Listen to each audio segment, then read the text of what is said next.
Oke boy, malam-malam hari ini Kopeng lama nih. Iya. Pak Mar datang. Tapi tadi kebetulan hujan, jadi kita atur ya cuacanya yang seadanya begini boy. Malam-malam ini. Ini tanggal 10 Juni 2025. Ini kita mau bincang-bincang ini, terutama untuk hormon.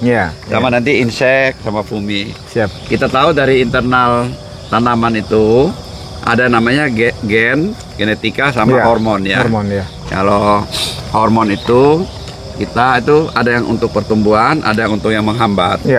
Dan hormon itu kalau dosisnya tepat berguna sekali untuk membantu pertumbuhan tanaman, baik mulai dari pertumbuhan sampai menghasilkan buah yang banyak, boy.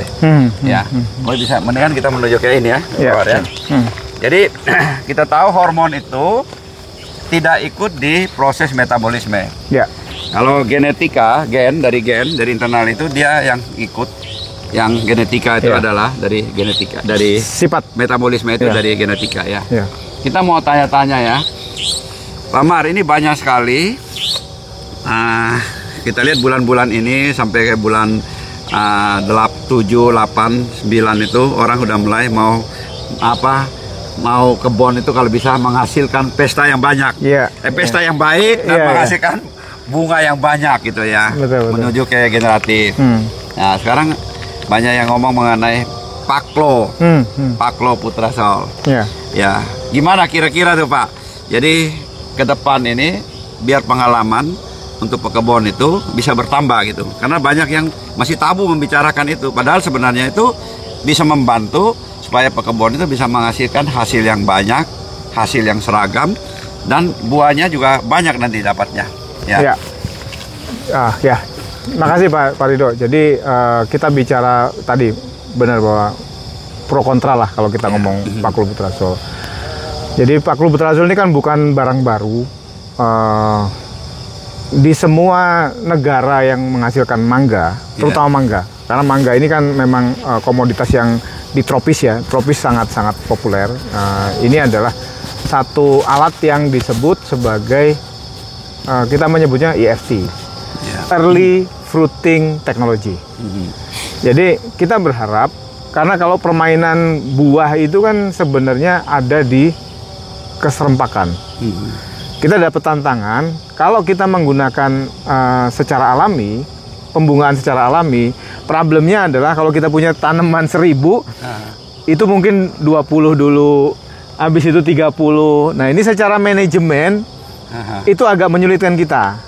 Kenapa? Karena nanti ini ada yang masih vegetatif, ada yang masih generatif. Jadi secara manajemen itu menyulitkan. Maka itu kita menganjurkan untuk menggunakan teknologi untuk menyerempakkan pembungaan.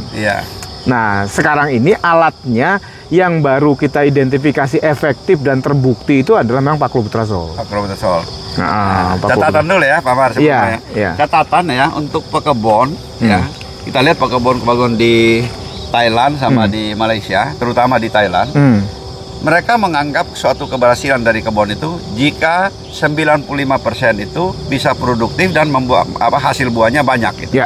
Nah, untuk itu yang tadi ya Pak Mar. Nggak ada pilihan. Tidak ada pilihan. Tidak ada pilihan. Kalau kita ngomong industri, kita ngomong karena kita mau buah serempak dalam skala yang luas, 90%, 95%. Karena kalau di bawah itu, ya kita nggak bisa dapat profit. Nggak bisa dapat ini. Banyak yang ngomong, tanam durian bisa untung nggak? Nah, saya bilang, cobalah. Kita ini kalau kita coba tanam, nanti sambil jalan belajar lagi, saya bilang gitu. Nah, tapi kalau kita lihat, di Thailand mereka kan menguntungkan semua, ya kan? Karena itu teknologinya dipakai. Salah satunya pakloputrasol. Karena pakloputrasol, jadi fungsi pakloputrasol adalah karena kan kita balik lagi Pak tadi tentang hormon.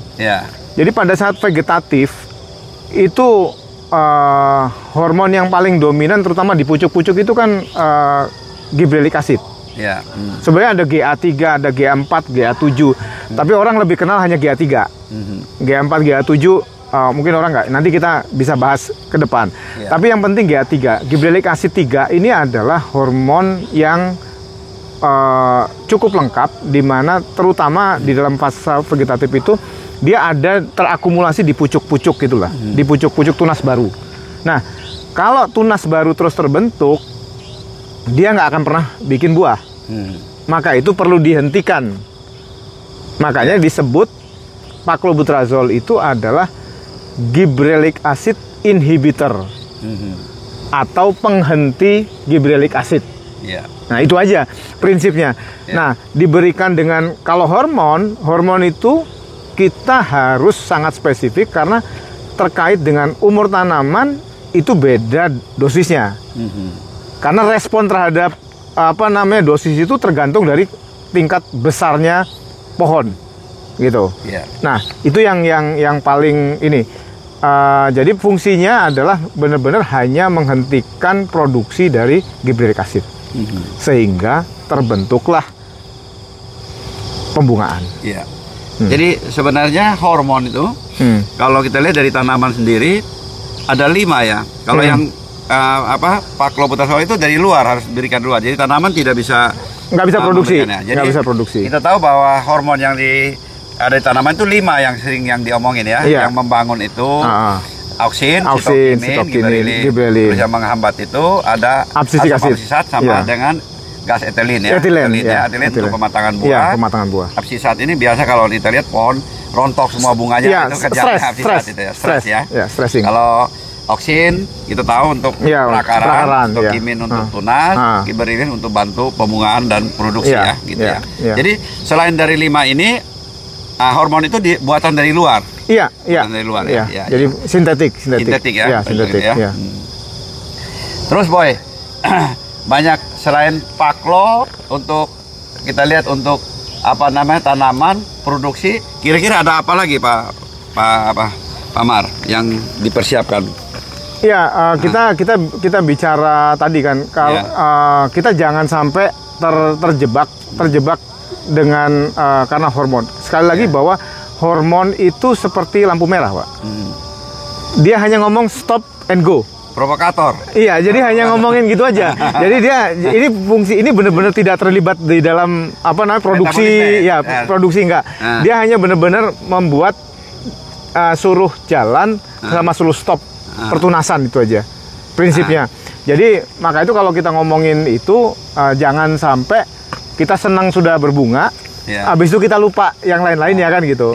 Karena kan tetap aja basicnya adalah nutrisi kan. Jadi kita lihat kalau kita pakai paklo itu kita lihat pohon harus subur, cukup umur. Tapi kita lihat itu kita punya ada bahan atau zat yang mensupport kerjanya paklo itu. Nah, kalau saya lihat ada 9. Ya di situ misalnya kita perlu energi matahari, kita perlu unsur hara, kita juga perlu asam amino, asam lemak, vitamin, enzim, pupuk hayati, mineral, ya kira-kira 9 lah kurang lebih. Itu perlu support dari itu untuk hormon ini. Perlu karena tadi hormon hanya sifatnya hanya tadi stop and go aja. Jadi stop, kamu harus nih saatnya produksi ini, kamu di stop ininya, jadi disuruh dipacu di sininya gitu. Jadi ingat ya, pakai hormon ini jangan lupa yang tadi yang lainnya. Jangan lupa ya. Kalau itu nggak ada juga nanti nggak berhasil gitu ya. Betul. Tapi hormon itu saya lihat ada beberapa, kalau kita bicara bukan di paklo, kita bicara untuk yang auksin, sitokin, gibberellin. Ini dosisnya juga harus tepat ya. Kalau dosis berlebihan malah mematikan ya. Iya, karena kan dipacu berlebihan. Dipacu berlebihan itu kan. Nah, jadi hormon itu sekarang ini ada hormon. Yang kedua ada biostimulan, Pak. Biostimulan itu seperti asam amino. Nah, hormon itu kerjanya sangat spesifik. Jadi kalau dia macu tunas saja. Kalau dia menghentikan pertunasan saja. Jadi jangan lupa, jadi jangan sampai aplikasi GA3 bareng sitokinin. Nah ini tanaman bingung. Sebenarnya saya disuruh apain, kan gitu. Jadi itu yang sering kali Jadi kombinasi hormon itu hati-hati ya. Iya, hati-hati karena pada saat waktunya berbunga, sedang berbunga, kita suruh lagi dipacu sitokinin, nggak mau dia. Iya, jadi memang harus karena spesifik. Nah sementara kalau kita ngomong tambahan lain yang sekarang ini juga populer itu namanya biostimulan, Pak. Ya, biostimulan. Ya, asam amino, Ya. seaweed, ekstrak. Nah itu dia lebih merata. Jadi kerjanya semua dirangsang. Nah, kalau hormon itu sangat spesifik tadi. Kalau auksin ya hanya untuk perakaran, sitokinin hanya untuk pertunasan. Nah, gibberellic lebih luas. Dia lebih lebar. Masuk ke tiga-tiga Iya, kedua-duanya ya. iya, kedua-duanya. Iya. Maka itu kadang-kadang kita nggak perlu lagi sitokinin atau gibberellic acid diaplikasikan dengan waktu tertentu dia bisa merangsang perakaran juga Iya. dan juga pembungaan juga. Apa pembesaran sel lah, pembesaran sel gitu. Nah, jadi pesan kita adalah hati-hati bahwa hormon hanya pendukung. Hanya pendukung. Iya. Jadi unsur tadi ada 9 itu ya. Harus terpenuhi unsur dulu. Hara, Iya. biostimulan, Iya, air, iya. energi matahari Iya, ya. harus terpenuhi. Hayati, Iya. enzim Iya, harus terpenuhi semuanya. dulu, iya.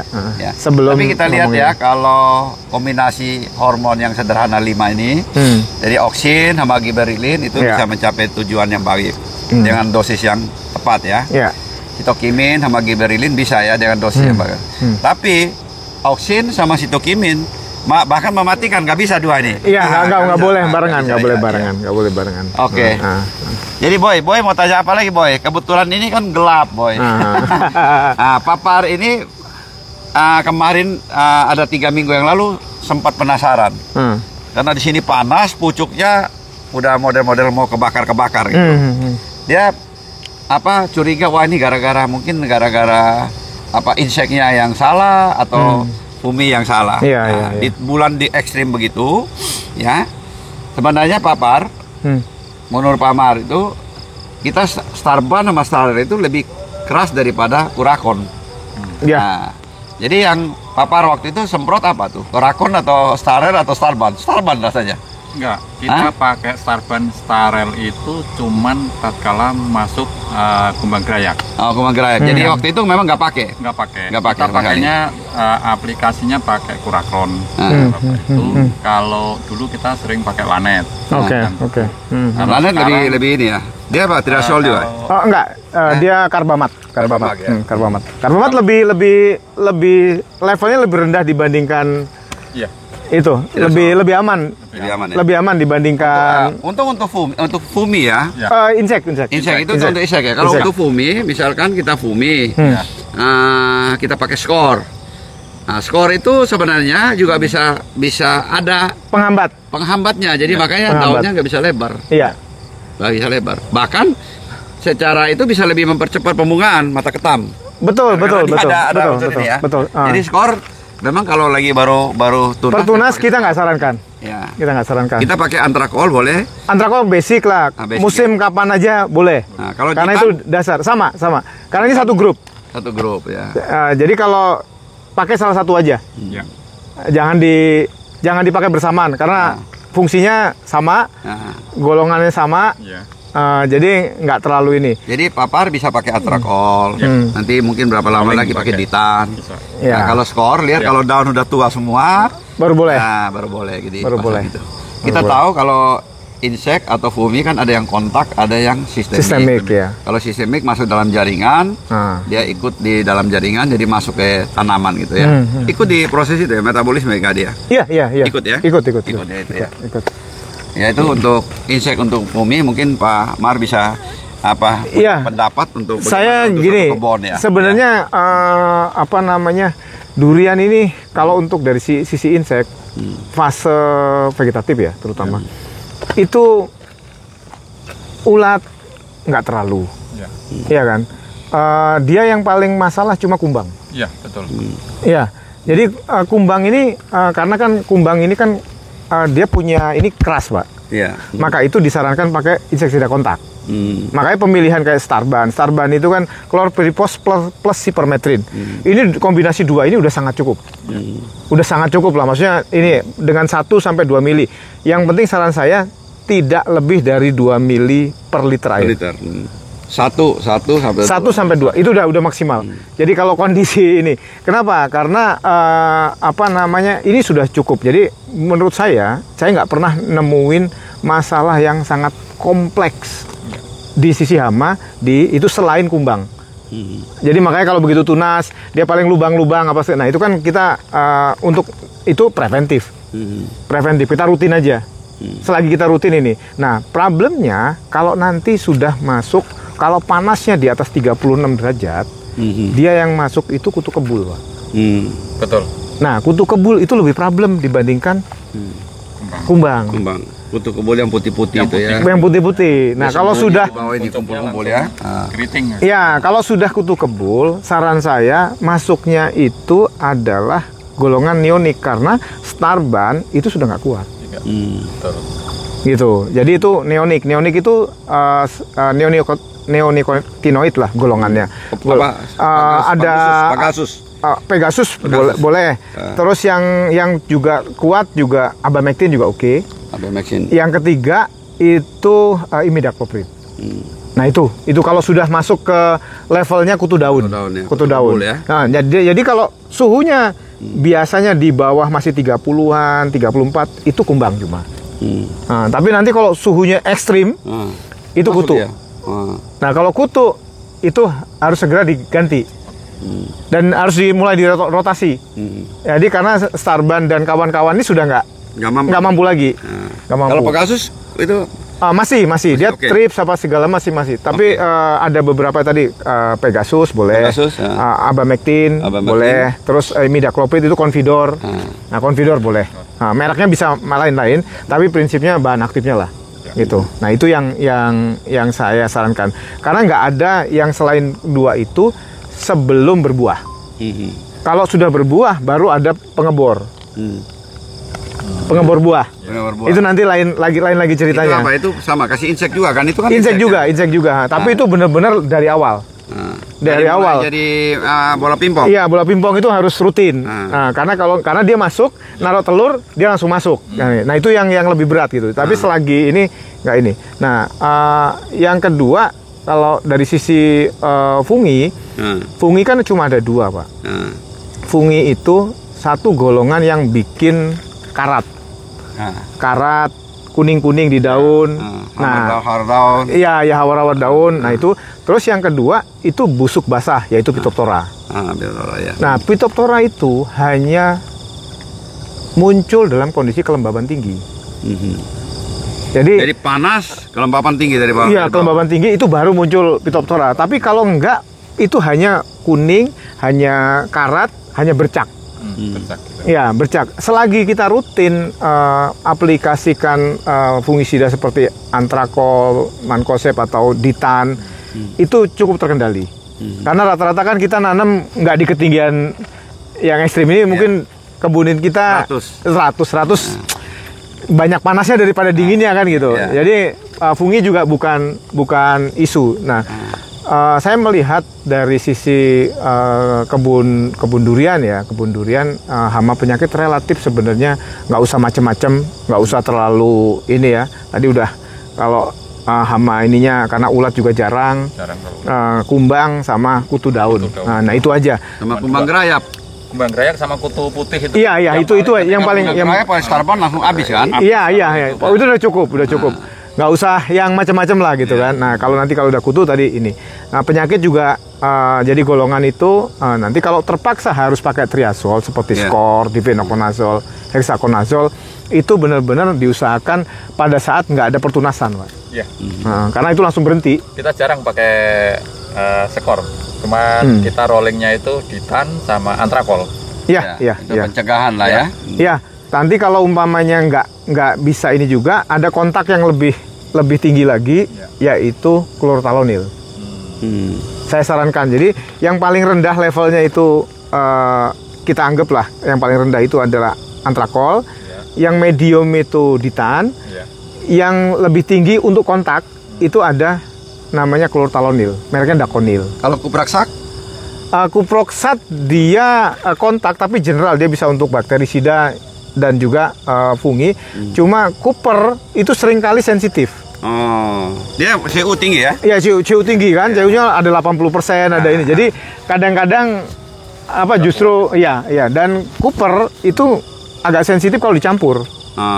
Dicampur yang lain suka ngalahin yang lain gitu. Jadi makanya saya sih saran di sini nggak perlu inilah, nggak perlu ini. Jadi 3 itu papar cukup. nggak usah terlalu khawatir. Hmm. Lihat keadaan memang sini kebun juga sanitasi cukup bagus. Iya, iya. Pak Mar bilang udah nggak terlalu itu. Iya, iya. Pokoknya yang penting rutin. Pengamatan aja, pengamatan di lapangan Iya, masih iya. sering. Ya. Rutin lah. Saya di sini pakai pengasapan. Oh iya. Pakai pengasapan, terus kasih belerang. Oh iya. Itu iya. ada pendapat nggak mengenai pengasapan? Iya, pengasapan bagus, Pak. Iya. Pengasapan bagus karena belerang sendiri juga fungisida kan. Iya. Nah, fungisid, dia pupuk sekaligus fungisida gitu. Jadi bagus. Bagus ya. Pengasapan, jadi saya pengasapan sini rutin di keadaan-keadaan tertentu. Memang kalau kita lihat suatu tanaman, kalau asapnya berlebihan, CO2-nya banyak ya, itu ada mempengaruhi pertumbuhan juga, Iya. mempengaruhi kualitas buah bisa Iya. berkurang. Tapi di sini pengasapan yang dimaksud itu pengasapan terukur, Iya, gitu ya, bukan pengasapan yang berlebihan. Berlebihan, gitu ya. iya, iya. Banyak yang tanya, wah pengasapan nanti pohon gini-gini. Sebenarnya pengasapan itu maksudnya kita ada untuk menghindari supaya kebun kita itu berkurang insek sama fumi, Iya. gitu. Pasti. Ya, Pasti. memang efek dari pengasapan berlebihan itu kayak kebakaran hutan dan lain-lain itu Iya. kemudian kurang bagus gitu. Iya. Ya, Iya. Pak Par mau tanya apa nih, Pak Mar? Pak Marianto di Persis, kebetulan ini malam-malam juga kita. Kita nggak apa-apa, Penting ini nggak apa-apa. malam, Yang penting kita ngobrol. bisa Kita. sampaikan sama teman-teman menghadapi apa ke depan ini, fase generatif udah mulai di selatan Katulistiwa kita di Katulistiwa, Jawa ya, ya. kira-kira bulan Juli, Agustus, September ya.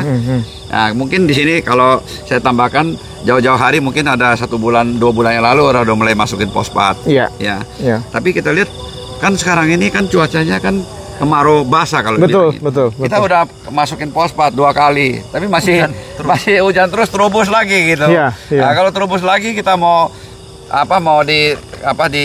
kasih MKP kan takut kalau terubus. Betul, Nah, betul. kita perlu tunggu daunnya agak sedikit tua baru kita mulai treatment dengan MKP. Memang MKP. musim untuk tahun ini kalau dibilang kemarau basah gitu. Betul. Di kebunnya Pak Maru gimana, sama? Sama juga di Nah, sana. saran saya sih Iya. kan kita kan perlu menjaga keseimbangan nitrogen. Iya. Tapi kan kalau nitrogennya datang dari alam kan kita nggak Iya. bisa cegah, Pak. Nah, Apalagi ada begitu banyak hujan, petir banyak. Iya, ya udah. Tinggi lagi. Makin tinggi itu Nah, beda ya. Kalau jadi ada petir lebih kuat. lebih ini tetap lagi ya. ada chargingnya gitu. Ada charging, iya. Nah, saran saya kalau umpamanya memang sudah diprogram apa segala macam, nah yang kita perlu standby itu K. Kayak. K-nya saja. Kayak dikasih. Jadi terus. begitu hujan kita kompensasi pakai K.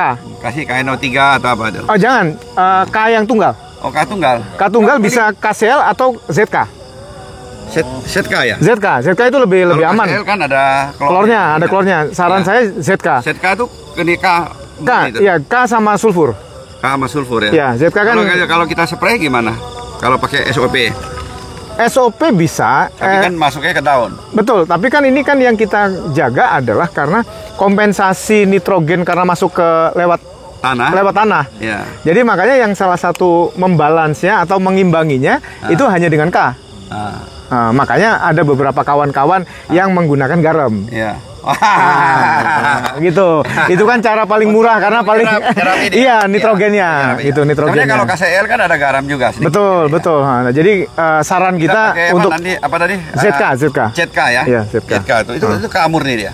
K dengan S. Oh, K dengan S. Dengan sulfur. Oke lah S ya. Iya, dengan sulfur. K Sulfur oke. Sulfur oke karena kan nanti kita pakai juga kan. ZK ya.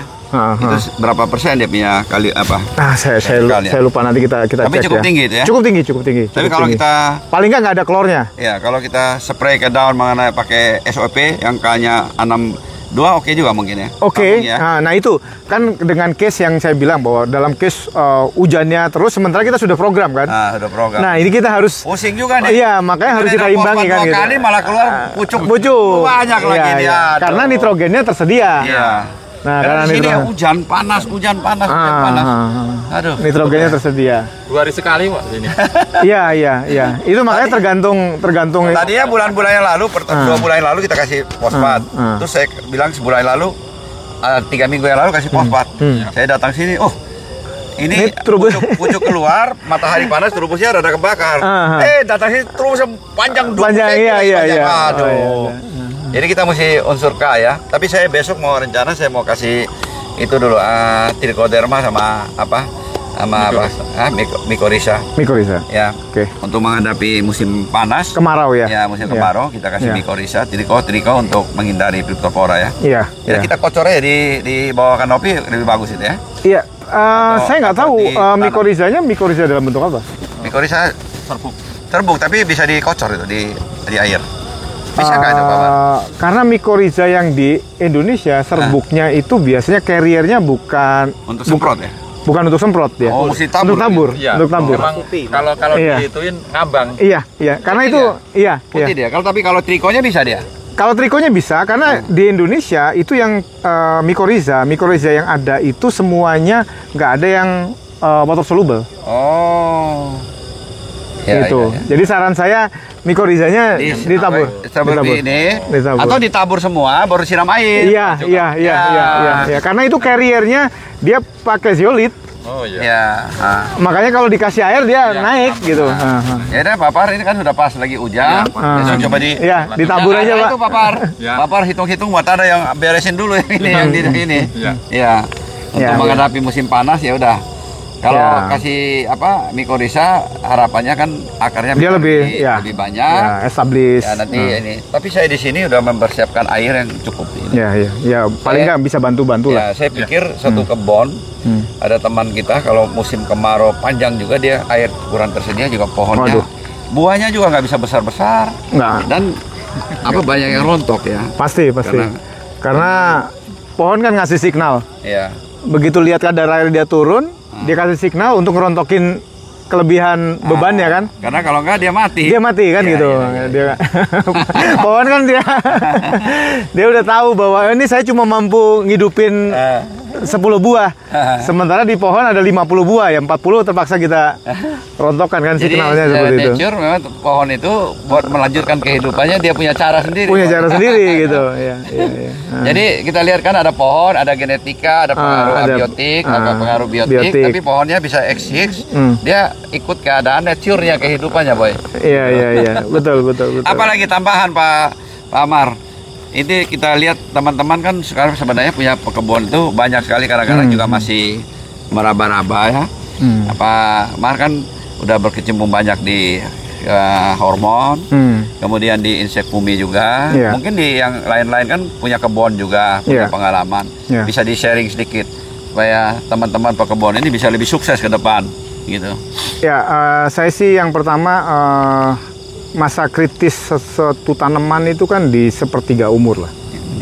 Nah, kita bilang sepertiga umur lah. Ya. Sepertiga umur pertama. Sepertiga umur pertama ini kan menentukan masa depan. Maka itu perhatian utama yang pertama adalah bahwa selain bibit yang bagus apa segala macam, bibit dalam arti performanya bagus, karena bibit kita nggak bisa sembarangan, itu yang pertama. Performan lah, apa cikal bakalnya. Yang kedua itu yang perlu kita perhatikan itu adalah kondisi tanah di awal.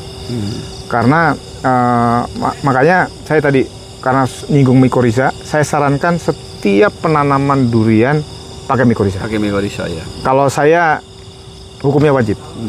Harus itu ya. Harus. Apa dikasih rock fosfat ada waktu? Iya, rock fosfat apa segala macam itu kan nutrisi. Ya. Karena fosfat kan bisa sampai setahun 2 tahun dia Dalam tanah, berada ya. di tanah. Tapi yang paling penting adalah mycorrhiza. Mycorrhiza. Karena mycorrhiza ini benar-benar ngebantu awal-awal untuk membuat tanaman establis. Performanya bagus lah di pertumbuhan awal. Selain ngomongin irigasi, ngomongin itu. Nah, yang kedua yang perlu diperhatikan itu masalah pertumbuhan gulma di awal. Iya. Iya, karena kan tanamannya masih kecil, ininya ini kebuka kan gitu. Jadi ini rumput pasti pertumbuhannya itu. Nah, kalau ada yang ngomong kalau mau mahal pakai mulsa. Kalau mau mahal kan, ditutup kalau ya. ditutup mulsa. Jadi ini, nah mulsa macam-macam. Ada wheat mat. Nah, kita ngomong kelapa sawit sekarang sudah pakai wheat mat, karena memang biaya ngerawat di sekitar itu sangat mahal sekali, sangat mahal sekali. Dan hanya boleh menggunakan kalau terpaksa pakai herbisida. Ini karena dilema, Pak. Iya. Dilema pengendalian rumput di sekitar tanaman pada masa kecil itu paling dilema. Kenapa? Kalau kita pakai manual, itu dia suka kena bacok. apa namanya luka. Luka karena dipotong rumput. Iya, potong rumputnya apa segala macam. Maka itu tadi alternatif yang paling terbaik itu pakai weed mat. Kalau memungkinkan. Yang kedua, kalau enggak itu maintenance saya bilang bahwa pakai herbisida pratumbuh, Pak. Ditabur itu ya. Iya, disemprot sekeliling kanopi. Media tanam lah, media tanam dibusut. Itu supaya kalau dia pakai herbisida pratumbuh yang bagus, ada beberapa produk bahan aktifnya, ada flumioxazin, ada indaziflam, macam-macam. Tapi ada flumioxazin, ada indaziflam, itu dia akan menahan rumput itu sampai 3 bulan nggak tumbuh. Jadi secara perawatan, karena apa? Kalau macam Pak Rido begitu nanam 1000 batang, itu sebelah sana kita urus, sebelah sana sudah tumbuh lagi. Nah, gitu. Nah, kita punya sprinkler kena potong. Iya, kena potong. Nah, itu makanya kalau yang di sekitar di luar area penanaman nggak ada isu. Pakai herbisida boleh, pakai potong boleh. Tapi kalau yang paling concern adalah itu. Kenapa? Karena persaingan makan rumput dengan tanaman utama itu menentukan lebih kencang rumput. Kan pohon kecil rumputnya banyak. Iya, karena pohonnya dia belum siap makan. Sementara rumput udah siap makan kan gitu. Nah, itu yang kita ingatkan. Jadi 6 bulan 1 tahun pertama itu perhatian kita terhadap pengendalian rumput di sekitar itu, pengelolaan tanah itu ini dibandingkan yang lain-lain. Pemupukan apa segala macam itu nomor belakang. Begitu kita establish pakai mycorrhiza, ini lumayan lah. Bantuan dia sendiri nyari makan dari alam juga dia bisa ini kan, akarnya bisa banyak ya. Iya, akarnya bisa akarnya biar bakar gitu. Nah, jadi makanya saran saya itu kalau masalah pemupukan kita juga nggak boleh terlalu mengandalkan pupuk kimia berlebihan. Iya. Di awal, Pak. Ya. Di awal ya. Nanti kalau sudah ngomongin pembuahan beda lagi. Gitu. Tapi kalau ngomong di awal, saran saya lebih ke biologi, bagaimana tanah itu bahan organiknya dijaga dengan bagus. Yang kedua adalah pengelolaan rumput atau gulma dengan sangat bijak lah. Kalau boleh pakai weed mat, kalau enggak minimum herbisida pratumbuh, Pak. Sehingga kita akan fokus untuk urus pertumbuhan tanaman, bukan ngurusin rumput, Pak. Iya. Itu saran saya sementara itu. Nanti kita pengalaman yang di kebun semua begitu ya. Kita dulu tuh, waduh, kita punya selang kena terus. Iya. Karena anak-anak kadang-kadang meleng sedikit dia pakai mesin potong. Iya. Karena kalau manual kan, waduh, kapan selesainya kan gitu. Makanya jadi kita di sini, Pak, pohon ini mungkin tadi sebenarnya Pak Far, kalau datang siang bisa lihat ini kita 3 tahun, pohonnya bisa pertumbuhan begini bagus. Iya. Karena apa? Saya itu tiap minggu saya spray. Oh gitu. Saya foliar pupuk. Jadi kita banyak juga main dari foliar. Di tanah kita taruh ya. Betul. Karena kalau tanah pondasinya itu begitu kita kasih pupuk dasar, pondasinya cuma satu. Kalau biologicalnya bagus, dia tumbuh sendiri, Pak. Iya. Kalau artinya di luar pengairan ya. Iya. Begitu dikasih waktu tanam itu dikasih bio fertilizer atau pupuk hayati yang bagus termasuk mycorrhiza, trichoderma macam-macam lah di situ.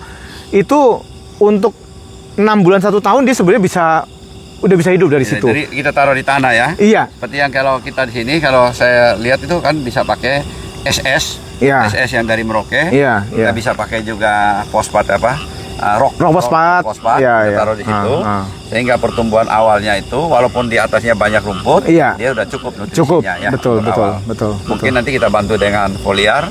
Ya kalau sanggup ya per minggu, kalau nggak 10 hari sekali. 10 hari sekali ya. Karena kan memang kondisi saat itu tanaman dia hanya butuh bagaimana caranya perakarannya tumbuh dengan bagus sehingga ke atasnya kita maintain pakai foliar aja udah cukup lah gitu.